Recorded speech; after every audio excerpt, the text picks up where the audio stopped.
Hello and welcome to this week's episode of Box Office Receipts for the weekend of May 31st, 2019. I'm your host, Tyler Callahan, and we got our usual weekend top 5 international updates and what is coming out this week. In first place is Godzilla King of the Monsters with $47.7 million. In second place is Aladdin with $42.8 million for a total of $185.5 million. In third place is Rocketman with $25.7 million. In fourth place is Ma with $18 million. Lastly, in fifth place is John Wick 3 with $11 million for a total of $125.7 million. So I was mostly right with my predictions, with the only one wrong was Ma doing better than John Wick. That was a risk I took, but it was the combo of a weak hold for John Wick and a better than expected performance for Ma. Once again with Ma, Blumhouse has another profitable horror movie on their hands. But let's talk about the titan in the room, Godzilla.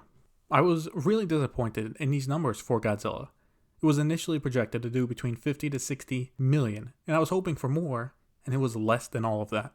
Now, this is just a little over half of what Godzilla did in its opening weekend with $91 million. So what happened? Well, I've been looking at some analysis and discussion online about it, and there are a few reasons for it. One is that they took too long to make the sequel with a 5-year gap. One of the issues that plagued the Lego movie too. Like the tech industry or games industry, 5 years is a lifetime. Let's just go back to 2014. The biggest superhero movies then were The Winter Soldier and X-Men Days of Future Past. Also, yeah, Spider-Man was still by himself at Sony with The Amazing Spider-Man 2. So it took way too long to come out. And I think it's just that people don't care for these kind of movies anymore. Yeah, the first Pacific Rim did okay, and then the first Godzilla back in 2014 did good, but that was back in 2013, 2014. Since then, Pacific Rim 2 bombed, though that was partially because the movie just straight up sucked. Kong Skull Island did okay, but nothing special. And now Godzilla 2 is underperforming. But like Pacific Rim 2, it is also not getting good reviews. This does make me wonder, how will Godzilla vs. Kong do next March? I would like to think, because it is a unique matchup, it would do better than expected, but I'm not sure anymore. For my summer box office series, I expected Godzilla 2 to be one of the summer hits. And right now it's nowhere close to that. But going back to Godzilla vs. Kong, it does have some competition with the Pixar movie, A Quiet Place 2, and the live-action Mulan coming out in the same month. My early predictions for it is that it'll be the highest-grossing movie in the franchise, the Monsterverse as they're calling it, but will just barely do so with like 600 million worldwide. Heading over for international updates, Godzilla made 130 million internationally for an opening weekend of 177.7 million. Aladdin now has 264.3 million for a current worldwide total of 449.8 million. It's holding well. Rocketman has a decent opening with 31.2 million internationally for a worldwide opening weekend of 56.9 million. John Wick 3 is now at 95.9 million internationally for a worldwide total of 221.6 million.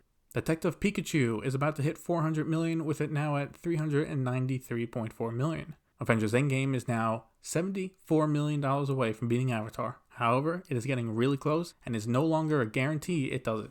We got 2 big movies coming out this week with Illumination's latest movie, The Secret Life of Pets 2, and the last movie in Fox's X-Men series with Dark Phoenix.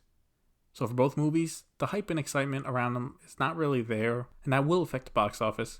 Due to this, I expect Pets to take first place, because it does have the kids factor Dark Phoenix does not. So my prediction is in first place, The Secret Life of Pets 2, second place, Dark Phoenix, third place, Aladdin, fourth place, Godzilla, fifth place, Rocketman. I'm going to go bold and say Godzilla drops hard. If the first weekend was this bad, and that includes the die-hard fans going out to see it, then it's done. Meanwhile, Aladdin has been doing good so far, holding its own, so if it can hold its own against Pets with the kids demographic, I can see Aladdin topping Godzilla. Well, that is it for this week's episode of Box Office Receipts. Who do you think will take first place this weekend? Secret Life of Pets or X-Men? Let me know on Instagram and Twitter. Thank you for listening, and see you next week.